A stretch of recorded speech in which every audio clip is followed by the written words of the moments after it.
Hello, Formula One fans. We are back. We are still alive and we are still watching Formula One. Don't worry. It's been a while. My name is John, and with me is the man with the best hair in the business, James Hazel. And we are sorry, but also not sorry because life just got in the way. We will be better. We promise. Don't we, James? Yeah, sorry about that. Some of that was on my side for a change. Yeah, other than your well-deserved holiday, we didn't miss anything so far this season. We were on track for our goal this year was to just get a podcast out after every race, assuming that we were able to, like, if you're on holiday, obviously we can't do a podcast when you're on holiday. Wouldn't want to do a podcast when you're on holiday. It's Sounds supposed to like be I'm taking relaxing. holidays all year long, though. No, no, no, no. But yeah, the only ones we missed until the last couple of races were for holidays and stuff, and then stuff gets in the way, problems happen, these things happen, and we've missed a couple of races. So sorry about that, but yeah, here we It are. is. It is what it is. We are Yeah, back. We are back after the Qatar Grand Prix. Also means we have missed official podcasting time for Vegas and Brazil. But don't worry, we made predictions. We still have the talking points, and we're going to see if we can go through it in the next hour or so. Although, well, I'm wearing, if you're looking at the YouTube version of the show or the Spotify version, I am wearing Red Bull merchandise with a Max Verstappen number one mug on me. So, James, shall we start there? yeah, let's go for that then. James. Whoa, that was a cool Grand Prix at Brazil, wasn't it? I suppose Just it was. Yeah, no, it was good. It was good. Yeah, I remember post qualifying. You were like, "This is an easy one too for McLaren," and I was like, "No, we've got weather." And yeah, the race was pretty chaotic, I would say. Loop exhibition race from Max doing what he does in those conditions. Yeah, it kind of feels like old news now. The weekend was generally a bit hit and miss. There was the weird penalty that Max got. Well, not necessarily weird, but it was a bit felt a little bit kind of, how do I word this? how do you word this? I got a lot of thoughts on stewarding at the moment, and some of it revolves around the fact that it feels like they're manipulating things a little bit for future races or whatever. We And it can felt go. like there We was, can go there though, because yeah, indeed, like Max on Brazil was like, wait, you just don't want him to decide the championship here. yeah. It felt like there was a little bit of that. It was trying to ruin Max's points a little bit. Not that it was really going to matter on the sprint race, I don't think, because they don't really hand out many points for the sprint race anyway. And what did it cost him? One position in the end. Yeah, yeah. So I don't know. And then there was obviously the bad qualifying that he had because of the red flag that came out at a bad time for him. That's just kind of the way it is. I mean, the first flag for that came out literally like the split second after. Norris finished his lap. No, no, no. It was Leclerc. It was literally the second that he got knocked out, the flag came out. But the flag came out pretty quickly after Stroll had his accident. Really, like there was a lot of controversy around that, and I thought that was a nothing burger really, because they were trying to see if Stroll could get going, so they didn't have to interrupt the session again. And when you've got a weather front coming, which they know they had, they're trying not to interrupt the session because they don't want it to get rained out. I don't think there was any problem with what happened in qualifying, and in the end, it didn't matter because Max started in something like 14th position and then won the race by however many seconds and basically sealed the championship there. I thought that result was coming somewhere along the line, starting from where Hungary. Yeah. I mean, we'll start talking about his championship in a minute, won't we? But yeah, Brazil, not a little bit controversial, I suppose, with some of the stewarding, but otherwise it was pretty decent weekend, pretty decent race. Very good result for Max, obviously. That was like, what,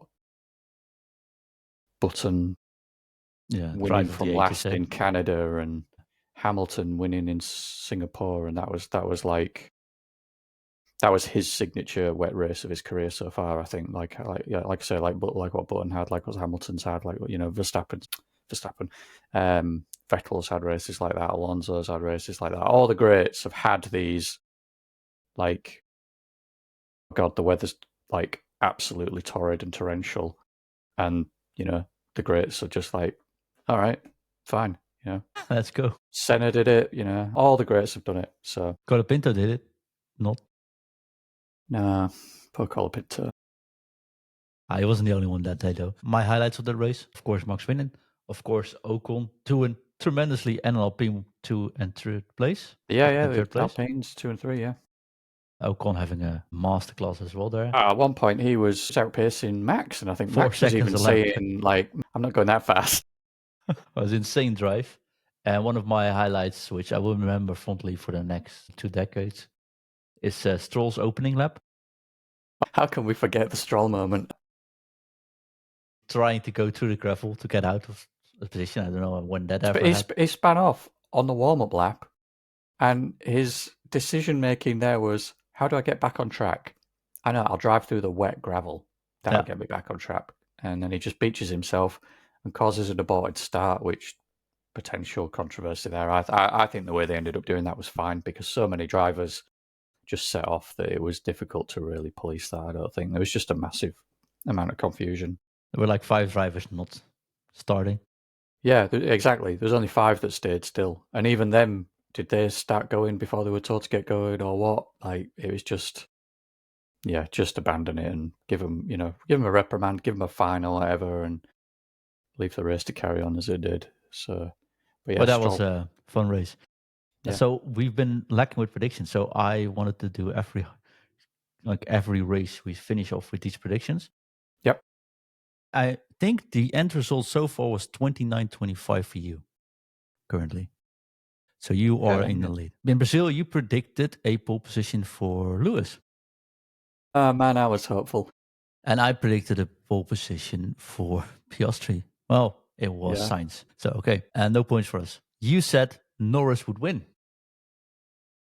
I said Max would win. I don't know how I predicted that, but hey.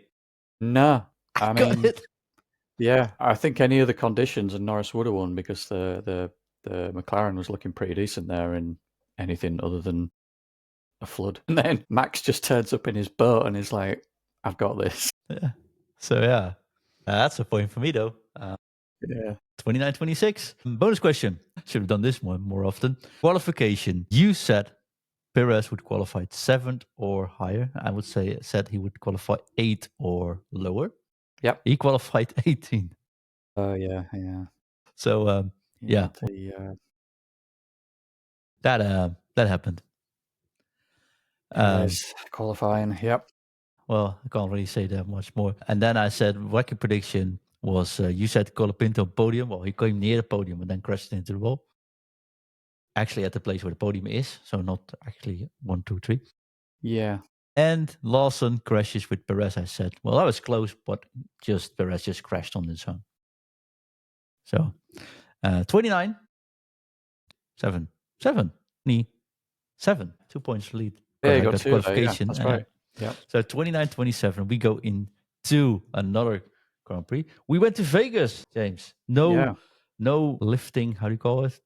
Things on the tarmac. But the manhole covers. The manhole covers, no manhole covers. They were bolted tight. The show was terrific.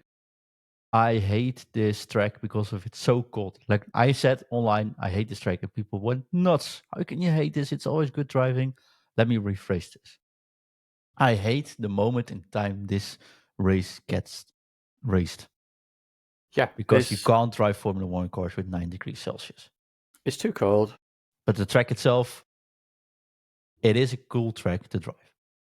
It is pretty cool. That long straight down, is that long straight, the bit that's down the strip where it's just like forever, that caused the Alpine engine to blow up because it was revving too high for too long or something when he was in the slipstream.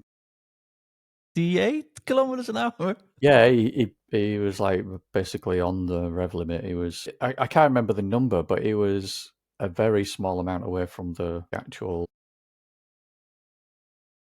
what's the wording? Like the actual rev limit's set by the regulations, which is I think 13,000 RPM something. Yeah. Yeah, he was like, well, not quite single digits, but he was very very low number of digits away from hitting that. But yeah, caused his engine to pop. But the It's track just me on the itself, way home. I say, you go too fast here. You're too eager.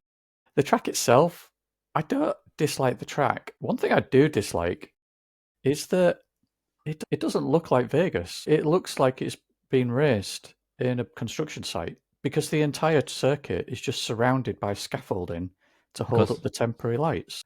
yeah, but also to make sure nobody else can see in the track without paying a ticket. Yeah, all the blacking out of windows. Even if you were lucky enough to get like a room that had view over potentially the circuit, if that hotel hadn't like paid for those rights or whatever, or you hadn't effectively bought a seat by being in that room, they'd just go in and black your windows out, and then you couldn't watch the race from your hotel room either. So, yeah, there's a bit of a problem there, I think, with They said it was sold out, but once you saw the spaces, I don't believe that. No, I'm not entirely convinced either. I know it was like $5,000 for a ticket in the grandstand or something, or $4,000 for a ticket in the grandstand. No, although food was cheaper than in Miami, so that helps. Well, I can kind of believe that with the prices we've seen from Miami, but yeah, I think racing that circuit at night. I can understand why you can't do that day though. Time there though. Well, no, because it's on main roads that are busy. It's just when it's at night, until you get a helicopter cam, that race could just be anywhere. You don't really see Vegas. You don't really see the big neon lights and the big hotels and the You the see the sphere fountain. though. And you what see? The Sorry. sphere, the big ball of light. Oh yeah, The the sphere. stadium. Yeah, that's like the highlight. Oh, the sphere highlighted Checo after he got knocked out. I got to say, whoever was in control of that, what a legend. Yeah, or when Leclerc passed by, they had a picture of Leclerc in the sphere looking down on Leclerc, which was like, Yeah, yeah. I dig this. They made good use of that, to be fair. But yeah, other than that, it doesn't feel like it's Vegas to me. I What's mean, your I've never highlight of Vegas? highlight of Vegas. I don't know if I really have one. Maybe the Mercs being awesomely fast? But yeah, I suppose so. Yeah, Lewis had a really good race. Russell won. Yeah, I suppose the Mercedes, but I'm not. Yeah, I'm not like necessarily too fussed about that. Partly because obviously Lewis is leaving the team. You wouldn't say though, looking at Lewis' comments lately. I mean, you'd think he's retiring based on Yeah. what he's saying lately, but Lewis does this. I think everyone's got coping mechanisms for when they're not doing very well, and I think Lewis is just he just gets quite negative, and Yeah. he feeds off positivity. I think, and when he's not getting results, he's obviously not positive. So I'm hoping he gets a new lease of life just leaving Mercedes, because the last basically 3 years have just been a write-off. This is the worst stretch in his career so far. I mean, The love between him and Bono is gone as well, if you hear the radio messages. I don't think it is. I think, Lewis, sorry, he has been quite harsh to Bono over the radio before in the past. I think there's any grievance there. I think those two will be friends for the rest of their lives, just for what they've experienced in life so far together. But yeah, yeah. I think Lewis is probably struggling very heavily with the fact that, he had that season in 2021 coming so close to winning a championship and everything that happened in that season. And then he hasn't really had an opportunity to bounce back from that and prove himself still, because all that's happened is Mercedes have dropped the ball for 2 years in a row with their car and their car design. And then in the third year, this year, it's still not really been anywhere. In fact, you'd argue that it's been worse when you look at the Constructors' Championship, because Yeah, but they won some races this year at least. they have. And, Lewis has won 2, Russell's won 2. That's something, but I don't think Lewis is here just to win races. He wants to be fighting for the championship, and it doesn't help that he can win one race, and then 2 races later he's finishing like 8th. It's like Max. That lately. That car has just been all over the place. And they're like that coming out of Vegas, they even said, "Yeah, we won, but we don't understand why. We don't understand." Yeah, Like they literally probably don't cold understand. though. But yeah, it's probably because of that. But they're saying they don't understand why they're so fast there. And if you can't understand why you're fast, you can't repeat it, can you? So What I couldn't understand from Vegas was why the McLarens weren't going. They were slow. yeah, I expected a fight for fifth, and maybe Max was going out to Canada. Like Max wasn't good at Vegas either. Like the car didn't go on the temperatures either. no, But I was expecting like the McLarens will get him and we'll be fine. But they finished, I think, 30 seconds apart or something. yeah, they've not. They didn't do great there, did they? Six and I mean, to be seven. fair, the McLaren, everyone talks about the McLaren being this amazing car, but they have been track dependent. You know, they've been okay. They've maybe not been as far back as they were in Brazil, but conditions, and Vegas, but also conditions. But they've had races where, you know, they were being outpaced by, well, not the Red Bulls, but Max. And they've had races where they've been outpaced by the Ferraris, and they've had races where they've been outpaced by even the Mercedes. Sorry, did I say Ferraris? So Ferraris and Yeah. Mercedes. So But you that's know, the cool thing about this year, though. yeah, it is. Like they're like really the only team that was pretty good for a stretch was Red Bull, and only really with Max for the first Then we had a what stint of 7 to 8 8 races races with or something. McLaren after that. So where they Yeah, picked up everything. So yeah, yeah. It's been a bit all over the place, but I don't. Yeah, everyone's kind of talking about McLaren dropping the ball. I don't think they've dropped the ball. I think McLaren were never as quite as fast as everyone was hyping them up to be, and I think everyone was hyping them up because everyone wanted a title fight. And the title fight, I mean, I called this after Miami or wherever it was that it wasn't really on. And I know you've been kind of quite nervous because obviously as a Max fan, you're worried about the fact that points are maybe getting chipped away, but they weren't getting chipped away that heavily. But you know, I was saying like well, Max still has 2 DNFs in hand, and how often does he DNF? Once this season, was it, in Australia? When the brakes caught fire? And that's super rare for Red Bull anyway to get a DNF. no, but I mean, And if then, they win all the races, which but that's the other thing. they didn't win, and that's the Yeah, weird but thing you're also because this was the next point I was about to get to, was that it was like, oh, all Norris has to do is win the next 9 races. no, I mean it wasn't that bad. But you saw Max But wasn't. that was literally what people were saying. Yeah, but that's like he won 3 in total or something now, 4 maybe, 3. I think he's won. I don't know. He's won like 4 or 5 races or Yeah, something, hasn't he? But at the time, yeah. he'd But I won his said first race. He's won his first race of his career this season, you look and at then it was like, oh, Mexico. all he has to do is win the next 9 races. Yeah, The sure. You look only at 2 people have done that in history, and that's Max and Sebastian Vettel. true, Like, true. to expect somebody who's only just won their first race this season to then go on a stretch like that was just, people were just dreaming. Yeah, but also it's not Max only getting second, right? The car wasn't good in a lot of places and Yeah, but finished sixth in Mexico, but finished then sixth in Vegas, or I fifth in Vegas, agree. I eighth agree, in. but I've been saying since whenever, like, all he needs is that one good result. Like, Norris couldn't afford a single bad result. And that again is never going to happen. All Max had to do was get his Brazil win, and that's it. The championship's tied up. It didn't matter whether he won it in Vegas or he won it in Qatar or won it in Abu Dhabi. As soon as he got that result in Brazil, the championship was I his. mean, There was no way he was going to lose it. And that result was highly likely to happen somewhere. I mean, I'm surprised it took until Brazil, to be honest, that he didn't get at least one result where he beat Norris considerably. And in fairness, that maybe that does deserve a bit of praise to Norris, because he did hold on to throughout some pressure for a while. But I don't think, you know. Go back and watch the previous you podcasts were of right. You people. You should know, definitely do that as well, by the way. yeah, but you know, I was very, very. was hoping. I kept saying like I'd love to see it because I'd love to see a title fight, but I don't think there's a title fight. Is basically what, and I feel like I'm just saying I told you so, but it's not really that. It's just Nah, that you do. I'm frustrated by the fans, and it's not just the fans; it's the way the media whips it up as well, and F1 in general. Like they're trying to push this narrative of something that was never really going to happen. No, but it's like Checo's father saying he will become the world championship. Sometimes you just have to say things to believe him. Yeah. Doesn't Just will necessarily it say into there's existence. any point of actually getting there. I wanted to do so good this today and not talk about Checo, but sorry, mate. It's 18, 16, unavoidable. 16, 16. Yeah. 4 points. But that's a point than Zoe in the last 5 races. Yes, I saw that. Yeah, Zoe's outscored him in the last 4 races. Yeah.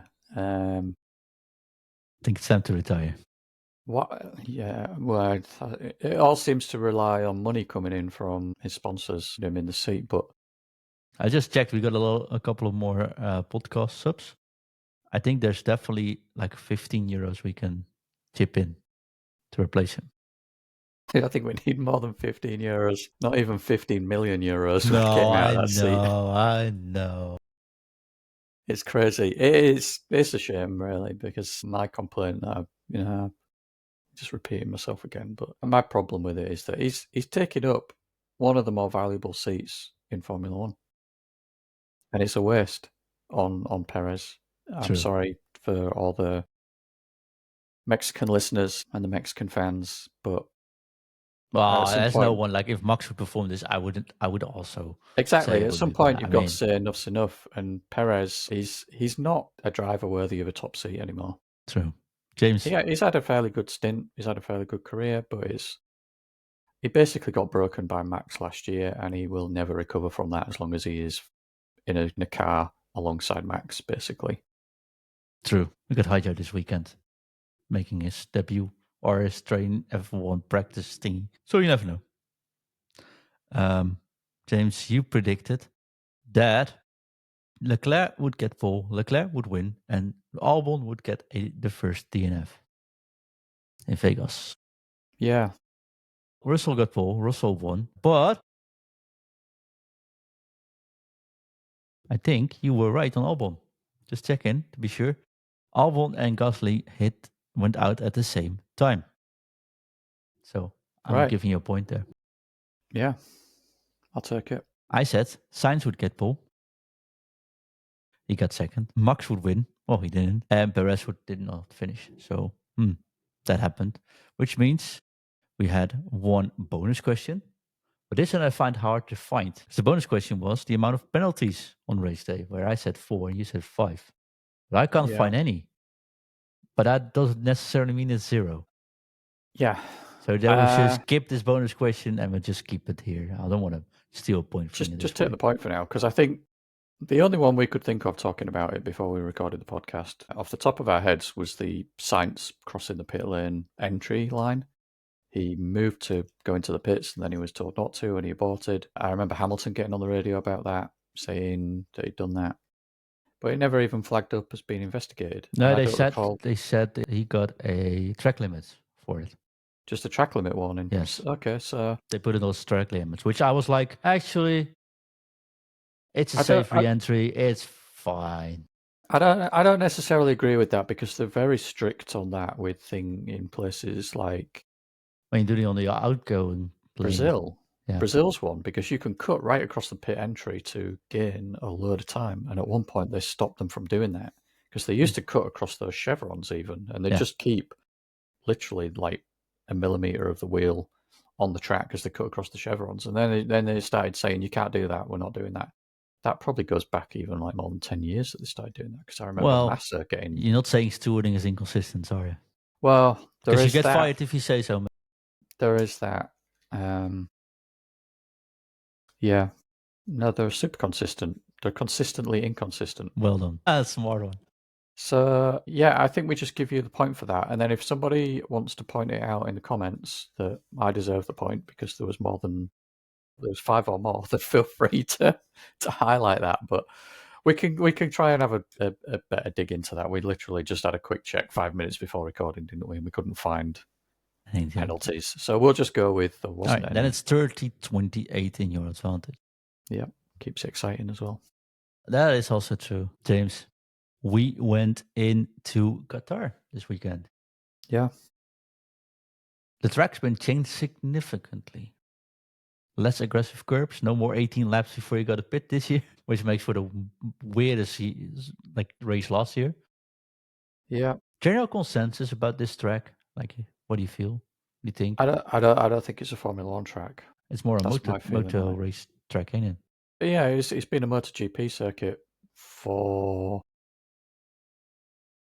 Well, it was the first night race in MotoGP, and they pipped Formula One to have the first night race between MotoGP and Formula One. So that's how long MotoGP's been racing there.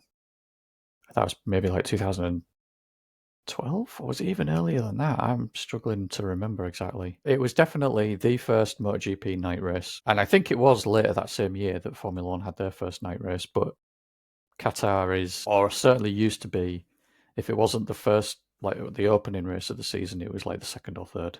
And I think at that time it was the opening race of the season. Yeah. But it does feel like a MotoGP circuit. Like all those like fast corners, it's very flowing, which leans itself very well to motorcycle racing. It looks great in Formula One, but no cars are going to be overtaking through a fast, twisty section. You don't see people overtaking through like Cops and whatever at Silverstone or through the S's at Suzuka. Like they're not overtaking spots. They're like one behind the other, try and find a spot later on. And Same. yeah, exactly. And the majority of the circuit is like that. Like it's quite fast and flowing. There's not really any heavy braking zones other than turn one, and it's not actually that heavy. Like that turn one relies very heavily on DRS. If there's no DRS, you just wouldn't get any overtaking at that circuit at all. And the other problem is it's the only straight long enough to have DRS on, and they reduced it this year as well, the DRS zone, by like 70 meters or something. Yeah, it's been a trend this year, I think, reducing it. Yeah. Doesn't always make it better, though. No. So don't get me wrong, I like the circuit. I like the circuit to watch and on board, and I like the circuit to watch a hot lap, like qualifying or whatever. But it doesn't produce particularly good racing for cars, at least, or certainly not Formula One cars. Nor a sprint race.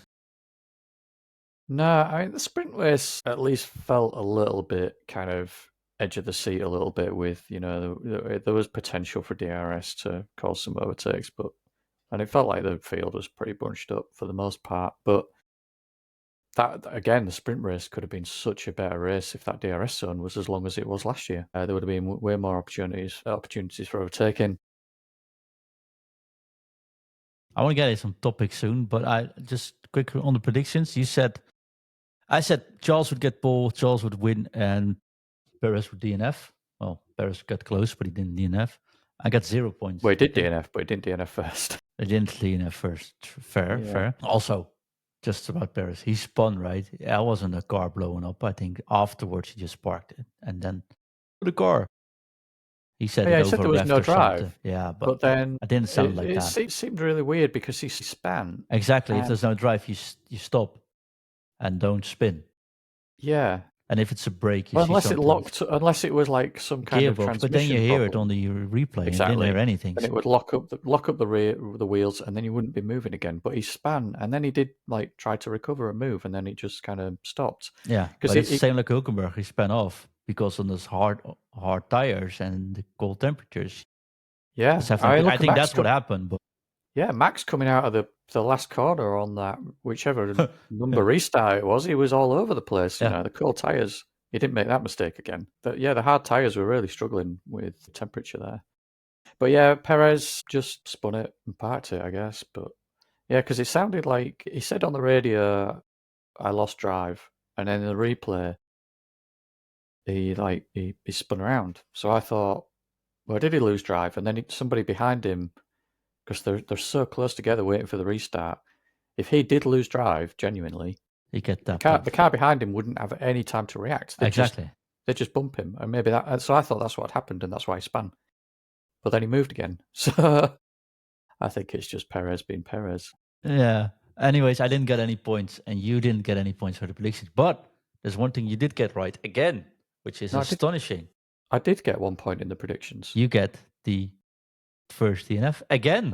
First DNF, yeah. Ocon, I predicted. Yes. Which makes it 31-28 in your advantage, by the way. Yeah, that Ocon crash with Colapinto originally started by Hulkenberg just losing the rear a little bit. I can't remember if it was on oversteering or if he lost it on braking going into the corner. Yeah, Ocon. That was an avoidable accident for Ocon. When you watch his on board, he never expected Nico on the right side. He was looking left into Colapinto. Yeah, but at the same time, he just went too hot into the first corner. There was no kind of lift and coast cautious approach. He was like full on racing. And I said to you at the time, you can lose it. You can lose it the first corner. Yeah, you can't win it. You can't win it, but you can lose it. Basically. Well, Max won it in the first corner, and Russell definitely lost it in the first corner. Yeah, I suppose so. Yeah, Ocon. If Ocon had just been a little bit more cautious, I think that was avoidable for him. But he also doesn't care because obviously the relationship between him and Alpine is basically disintegrated. What makes you say that? Yeah, he's out. Not driving he's next race. Yeah, that was some news. I didn't expect that comment. So the news is that Jack Doohan is actually replacing Ocon for the final Grand Prix of the year, and Ocon is effective immediately, not part of Team Alpine anymore. Yeah, so it sounds like he's come to an agreement with Alpine to step down now, make space for Doohan to get a race in. But the benefit for Ocon is it allows him to join Haas. I don't know if it's now or immediately after this final race, and he can take part in testing sessions for them. He is taking part on Tuesday's testing session. Yes, he is, yeah. Now, quite often, when a driver's leaving a team, they're actually part of that team until the new year. Mm-hmm. And then they get a sort of gardening leave, effectively, where, like, from the final race until January, they're still part of the team, but they're obviously not doing anything for the team. And then we don't get tested until February, do we? So they don't get to do any testing really, unless you're a famous red team that's got a private circuit in their back garden. You can just close the gates and then you can go. just jump in an old car and go test around their private circuit, I suppose. But yeah, so Ocon's kind of fast forwarded his start with Haas by surrendering his seat this weekend in Abu Dhabi. But yeah, unexpected. Good for Jack Doohan. I'm quite looking forward to seeing him in the car. There's 5 points between Alpine and Haas. How's that going to end this weekend? Who's going to end on top, Alpine or Haas? Based on Gasly's form. Ocon is going to Haas, of course. Based on Gasly's form, you have got to think it's going to be Alpine. He's been on fire, eh? Yeah, Gasly's been on a great run of results for that team for the last 3 or 4 races.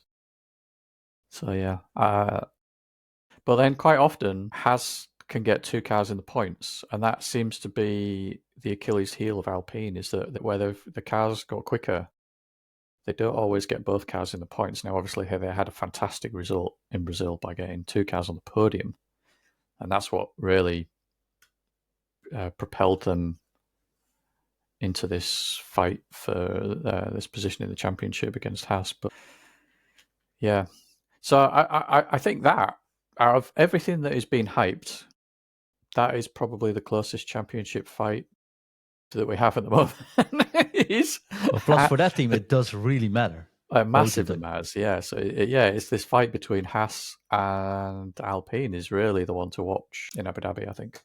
Yeah, but both Ferraris, if they crash and both Red Bull score a point, Red Bull can still get second. We're relying on both Ferraris to crash. Never mind. And Perez to not be Perez. McLaren or Ferrari? Who's going to win it? I think it's McLaren. Yeah.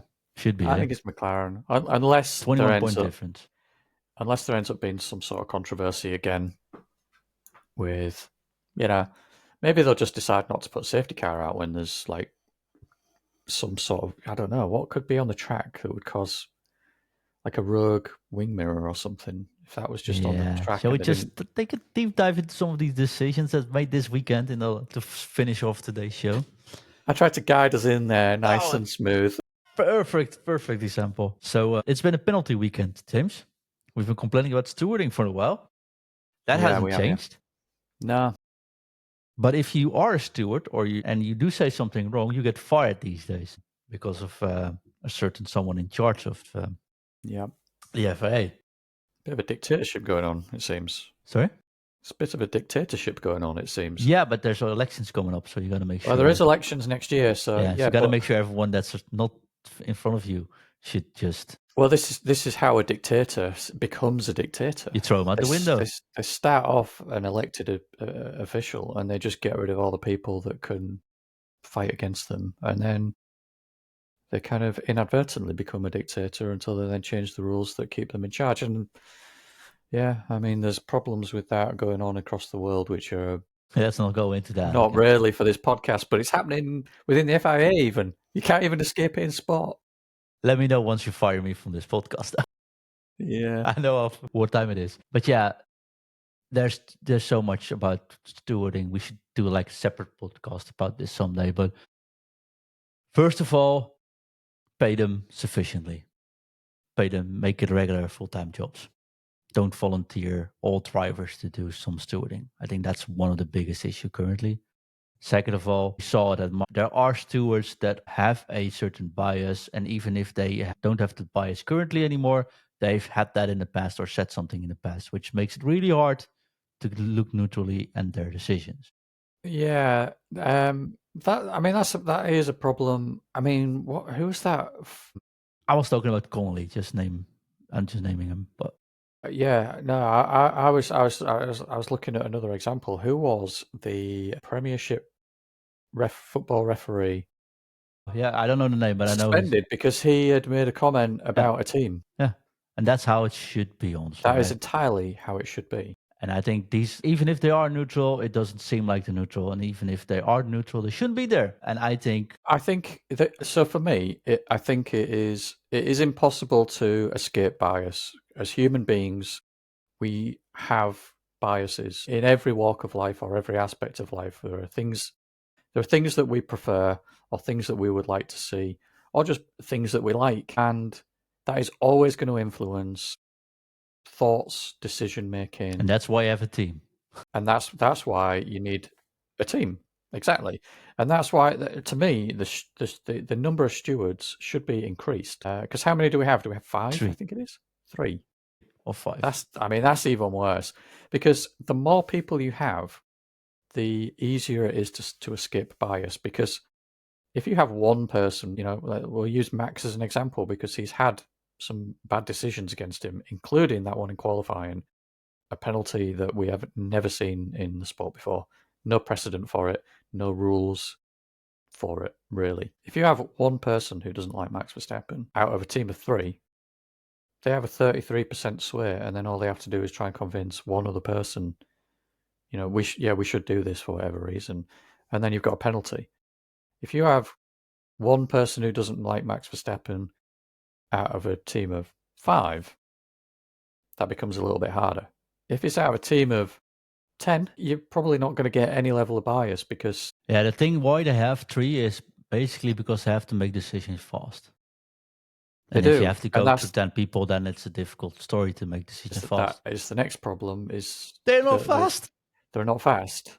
And also, the rule... I mean, this just highlights an issue with the rules, and the rules should be written in a way that there isn't really any scope for discussion.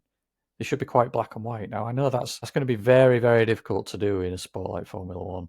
It's not like, going back to football, an example. Even there, hands is hands, but still is discussable. Yeah. Offside's offside, but you can't really tell when the ball exactly leaves the foot or when it touches the foot. So it's... Yeah. You always have sort of interpretation options available, I think.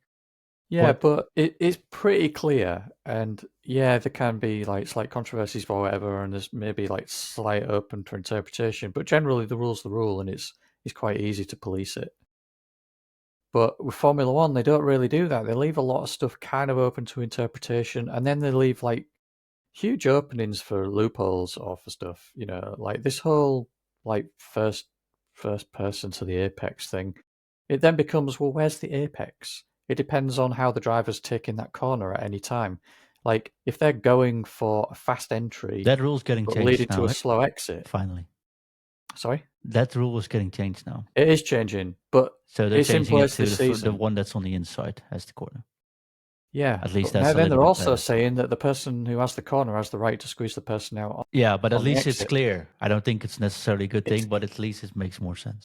I'm gonna get so frustrated with racing next I know year. it's just going to get bumper card, push him wide, and go from there. It's going to be garbage. It's going to be garbage, Yeah. is what it is. Everyone is just going to do what Max tries to do this year, and it's well, not just this year. What he's really been doing throughout his career when he's been in a fight, and it just go for the inside. If that means that you are literally on the white line on the inside, and you are completely compromising your corner, it doesn't matter because you then own the corner because you're on the inside, and then you just take whatever line to run somebody off track, and you've got the corner, and I don't like it. I don't think it's racing. I agree with you. But we'll see that next year once it's actually in. But I do agree that isn't the best solution. But at least that it's. But I think this weekend, James, there's been 3 moments which were weird. Let's put it like this. The first moment is Max's penalty on the qualification. There's 4 cars on a slow lap getting ready to start their fast lap. Russell is the last of them, and he slows down, goes fast, slows down, goes fast. Decides to start early because he gets a sign. I forgot his name. I'm so sorry. From his pit crew. Can't remember either. Yeah, his sorry, engineer on his side. yeah. And he says if you can try to overtake Verstappen and Alonso before, right? So he puts on his fast. So he hits the gas. Max is on the racing line. I won't disagree there, but he is on the slow starting lap, as same as Alonso. Russell overtakes Max, but it's sort of the difference in speed is huge. But he's too slow to get towards Alonso, so he still starts after Alonso. Max says this is always the case. We leave space for each other. We just go on the slow lap and we don't mind delta because we had 17 of the same incidents last week in Vegas. None even noted. And he gets a 1 place penalty because Russell says it was extremely dangerous what Max did, which was exactly the same as Alonso did and Piastri in front of him and Norris did and 17 others did last week. Yeah, I guess the only argument there is he's on the racing line. Like, so what? He's not. He can see him. He can see him. Russell's not on a fast lap, and And they're telling him Max is in front of you. Go past him. They're telling him. Yeah, so he knows he's there. And that's. But I got he's going extremely to frustrated. And you said to me like, "Hey, it's your favorite driver, so I get you." But it's not because it's Max, but because I've never seen this before. That was my crazy point about it. And I don't even know if it's starting from second. Well, apparently it wasn't even that bad of a deal, but I don't think that was necessarily an issue. Just to clarify, I did say that I agree that it's like stupid penalty. Yeah. But he got a penalty point from Formula. it. Yeah, but Formula. For what? My comment about it was said or meant in a sarcastic tone because the way I said it was along the lines of "Welcome to Formula One." It sucks when your favorite driver gets penalty like that or gets treated this way or whatever, doesn't it? And it's because basically the way they do stewarding, which is the crux of what we're talking about here, and how it has been for the past how long? Like basically forever, really. But in fact, people send me a message like, "Yeah, but it's Connolly in charge. You should know this." I was like, it's basically it hit. Excuse me. It hit its worst really during like the Michael Massey era. And it coincided with Liberty Media taking over, and everything about the sport started to. I mean, the sport has very often been entertainment over sport at times. Now, yeah, that seems to happen a lot, and it just makes me cynical about the sport at times. That's when I make comments like that, because it's like I just kind of sit there, I just roll my eyes and just think, what is Formula One doing? And then everyone like throws their hands up in the air and is like, why are they doing this? This, getting all emotional about it. And I'm like, I am emotionally exhausted when it comes to Formula One. I can't show too many emotions anymore because the sport just does this to me at times. And this weekend, it was a prime example of it because it's like, oh, look, they're making yet another absolutely ridiculous decision. Cool. I What wasn't. can you do about it? You can't even appeal it because the appeals process is written in such a way that it's very difficult to appeal because it's like, well, unless you bring new data or new information that wasn't available at the time, you can't appeal it. Well, what new data can you bring to that? You can't come along to that one and say, well, no one else has been penalised for that because they just say, well, we know. And then what do you do? And they just throw it out. So they've almost always got an escape. The only time they didn't really have an escape was it last year when there was all the off tracks in Austria and Aston Martin turned up and were like, everyone went off track on the last corner like multiple times and you didn't penalise them. That And was like, a fair point as well. oh yeah, because they were producing new data, and it maybe wasn't necessarily new data, but it was data that should have been penalised. So track limits, if you put it as track as this and you put a little bit of that gravel next to it, cheap solution, amazing. There's grid overcoming. You're scared a little bit. You can't really go through. You're not faster anymore. This is the best solution. They did it at Zandvoort. They did it here. They did it at Austria. Please keep doing this. If there's a runoff, put in grid next to it. Just 2 meters. It's fine. Perfect solution. Yeah. And surely they can do that as everywhere. It's even just a temporary thing as France, well. Like they could have done that because they don't want that for MotoGP. Fair enough, but this is what I mean. When it's such a small amount like that, surely the tracks are in a position where they can implement temporary gravel, and then when MotoGP turns up or something that doesn't want the gravel, 2 meters of tarmac again. They just replace it. Yeah. And then when Formula One comes back around, they put the gravel back. Yeah, it is a great solution. That's what it should be. Yeah. James, what solution? That was problem one. Second problem. There's a mirror dropping off Albon's car on the main straight. And someone texted me, a certain James texted me, like, hey, maybe they should get rid of that mirror. And I was like, yep, because it's full carbon. If someone drives over it, there's a flat. How many laps? 4? Well, it was said 4 in commentary, but it felt like it was more than 4 to me. I feel like they were guesstimating the number of laps. I don't know the exact number of laps, but it was there long enough for the time between it being there and being hit by a car, unless race director needed to walk out of there wherever they're based, physically walk to the location where the mirror is, and then press a button to say we need a safety car.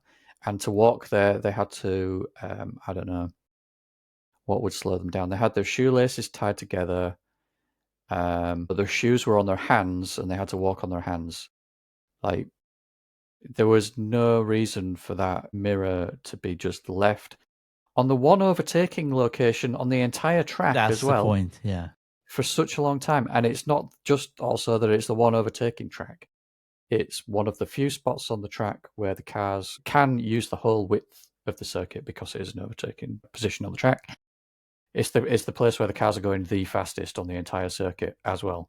Yeah, so we got the cars flats from it as well. They don't even need to hit it necessarily. If one car just comes close enough to it, the turbulent air and the suction that is created at the back of the car could just pull that across further into the track, and then somebody else hits it in the middle of the track, and they have no time to react to that.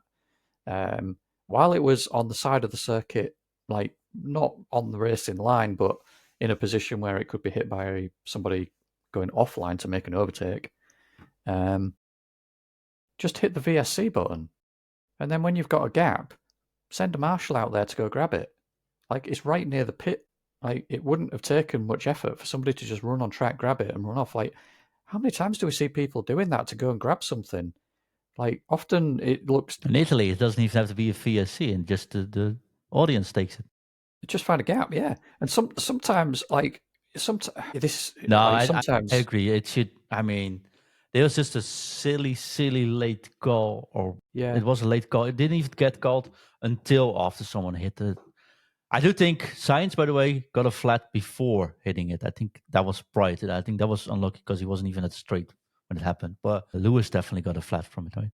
I think so, yeah. I don't know about Sainz. It seemed quite coincidental that the minute it blows up, because Bottas runs over it, you end up with 2 people suddenly with flat tyres. If Sainz got it just before, that's very unlucky just for Sainz. Hamilton, not really unlucky, because that Can't should really do never have much. happened Yeah, true. in the first place. It wouldn't have happened if they'd have just cleared the mirror when it was a physical mirror and just one piece, rather than waiting for it to be disintegrated into a million shards of carbon fiber all over the circuit. Then obviously that happens. Then they pull out a safety car, and we're behind a safety car for X amount of laps, where they've got to drive through the pit lane as well, because people are out on track sweeping all of that up.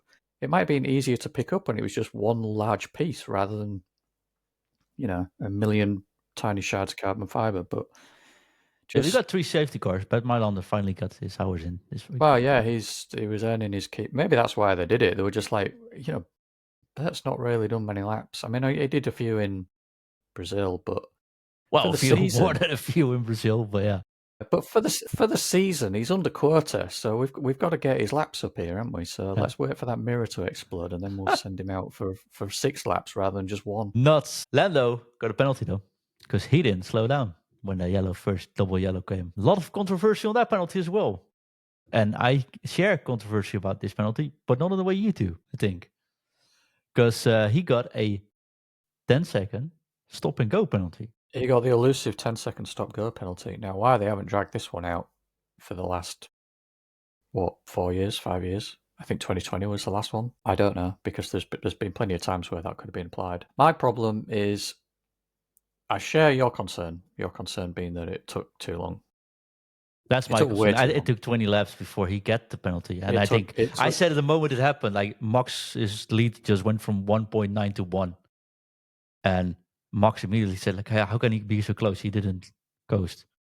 And then you look at the telemetry later on and you see Max dives down with 80 kilometers an hour and lifts. Well, Lando just goes full through, which is a slam dunk penalty for me. But why it takes 20 odd laps to actually call that penalty is beyond me. Yeah, well, I mean, there was a couple of issues there, I suppose, and that is that the system for the flagging, something was up with that. I don't know what, because it was flicking between yellow and green like multiple times. Yeah, but if every other car, because I checked, every other car did slow down, hit the brakes, Okay. and so except Lando. But I think this is a team issue, because I can imagine you chasing down the leader and not seeing it. But I can't imagine your pit crew not seeing it and not calling it in your race. I mean that's on his crew more than on Lando, because Exactly. they rely very heavily on their teammates or their team for telling them things like that. Now, the reason why I think it's harsh, and to be fair, this has been a penalty for ignoring double yellows in the past, so fair enough. But Gasly got a weaker penalty for speeding in a red flag in 2022. I think it was. Was that in Japan? Yeah, while driving past the crane. Yeah. Now, to me, speeding in a red flag It's just disqualification. is a million times worse than speeding under double yellows or a yellow, whatever it is. Because in a red flag, you potentially have somebody stranded, like a car stranded. Like, look at Russell in Australia. If you have a car just in the middle of the circuit, especially in that position that Russell's was in, like, people were like, God, he's whinging. He had the bottom of his car facing oncoming traffic. That's the bottom of the car is not designed to take an impact. Speeding under a red flag is so much worse than yellows, and especially because there was no weather or anything like that was causing problems with his issue visibility. with Japan was that the fact that there was a crane on track and they were still letting people drive, which drove him mental, because that's how his friend died. Yeah, but that shouldn't be a consideration. It's worse enough, right? It's bad. Yeah, and he was chucking it down. He was chucking it down with rain, and there was. And he said, "I just got black in my eyes," but you should just get a black flag and go disqualify him, and done. Yeah, Yeah, I mean, well, this is my problem as well. Gasly was like, "Oh, they shouldn't be doing that," and him getting angry because he lost his friend that way. But he was the one that was speeding. Yes. Yeah, I mean, I don't disagree there, and I agree with the fact that the inconsistency is what's killing here. I don't disagree with the penalty. That's the problem, is that it was a harsher penalty than for something a lot worse that somebody else has done recently. But the annoying is, we are watching this race, James. I sent you a text like, this is a slam dunk penalty. Like, I sent a message and like, this is penalty. You said, it's not even under investigation. 12 laps later, it got under investigations. And 8 laps after that, he got a penalty for it. Well, I on my arm, like in my lazy chair at home, saw it at the telemetry. This is a slam dunk penalty. I can see it myself, Yeah, and I'm not getting paid for this. these ones are easy. When it first got Lewis Hamilton driving 15 kph too fast in the pit lane, slam dunk penalty. There's no discussion. no, there isn't, and that one as well. Really, that one should have been quicker than it was, and that that was Exactly. relatively quick. But that's a simple one. You have a guy with a gun with speeding. Tell them at race control, right? Penalty. You should get a penalty within a lap. And why was it a drive-through though? Like speeding through the pit lane is Well, normally because of like, the amount of speeding. Like normally, if you get 2 kph too fast, you get like. okay. So that's what they're saying. But at it's least. so much faster than it was allowed to that they said there's no. Yeah, he missed his button, didn't he? Or Yeah. whatever. He was just following the cars behind and he missed his And button. that 15 kph is a lot. And they say like if you don't give a drive to, he has a word. He has won by doing it. So yeah. But the Lando one and the amount of time it took, it was ridiculous because, I mean, when it first got radioed in by Max and then GP saying, "Yeah, we're looking at it. Yep, he didn't lift. Or whatever it was he said." Like they can see it as well. I mean, they can, but when Red Bull says it, I don't believe it. But I'm like, okay, how many times? But you did see a lead from 1.9 go to 1 immediately. Yeah, I don't disagree. But what I'm saying is, when Red Bull are like, "Oh yeah, Max, he did that. Yeah, we think he did. Well, he needs a penalty, doesn't he?" Like, I'm just like, okay, is this just kind of just like?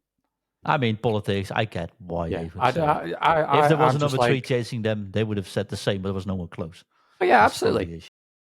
When that happens, I'm like, maybe he did. Let's just see when it gets to the stewards. Yeah. That's how we'll find out. I was getting crazy. I was like, I saw it happen. Yeah, why is it then they showed the replay and it was like, that didn't sound like a lift. I mean, if it was a lift, it was like come a millimeter back on your accelerator so that you just stay at whatever constant speed you're at. You weren't lifting really properly. Which I mean, the whole lifting thing through flags is also another problem because that's not really safe. You're still doing however many hundreds of miles an hour. Like the idea that you need to lift, you're going through a zone where the rules state you need to be prepared to stop. You're not really getting prepared to stop if all you're doing is a small lift. But that's how the rules are written. So that's how it is. It is how it is. And I think the rules are garbage around that safety wise. Let's close with something fun though. Last race of the year this weekend. Predictions. Yeah. You get a couple of minutes to finish off the predictions. The current standing, just to summarize, I think is 31 for you and 28 for me. And after this race, we have our start of the year predictions, which gives a lot more points, 25 points for each question we got right. So we can go all the way. But basically, it helps if you have an advantage here. James, who's going to win the Abu Dhabi Grand Prix? I'm going to go with Norris. I'm going to go with Max Verstappen. Because no other team like McLaren or Ferrari will take the risk losing points there. So Max can take extra. Well, that is the other thing. Max can just play bumper cars, knowing that everyone else has just got to bow out of his way. I don't think that will happen, but I do think he will take just the risk he normally takes. All the others can't afford dropping points instead of the championship. Like if Norris is first, he won't take any risk versus Max because that will cost him perhaps the championship. So that's what I see happen. Who's going to take pole? I'm just going to say Norris again. I think McLaren will be all right there. I'm going to say, shall I do it? I need to come back, eh? I need to come back a bit. I'm going to say Leclerc. Okay. Who is going to be sorry? He's been on good form. He has, yes. Best year so far for him. Who's going to have the first DNF? You can't say Ocon, mate. I can't. Oh, you can. You should, but he won't be it. I'm going to say Doohan. Well, that's a great debut. He has driven that track before, though. Well, yeah. I mean, he's done a lot of driving in F2, hasn't he? So, yeah. Right. Yeah. Here it is. I don't want him to because I want to see him do well, actually. But now it is officially your asset checker. The first officially, it's your bonus question time. But if you want, I can do one as well. If you've got one, just go for it, because I'd have to try and think of something.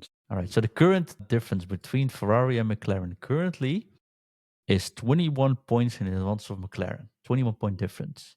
Will that lead be bigger or smaller than 21 points after this race? I think it'll be bigger. I think McLaren are probably going to outperform Ferrari here.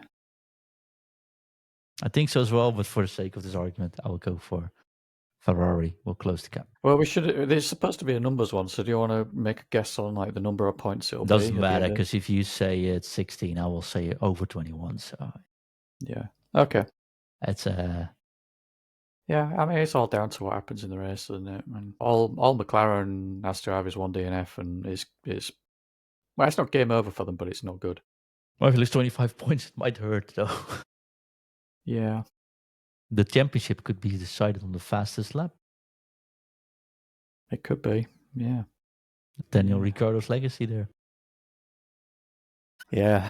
No, I'll not go there. James, do I see you next week? Yeah, absolutely, yeah. Thank you for listening. We'll be back next week. We'll do promise this time around. And also go check out our YouTube channel, of course. And leave us a like, subscribe, and of course, a 5-star review on Spotify and Apple Podcasts. You are appreciated. And we'll see you next week. Bye-bye. Bye-bye.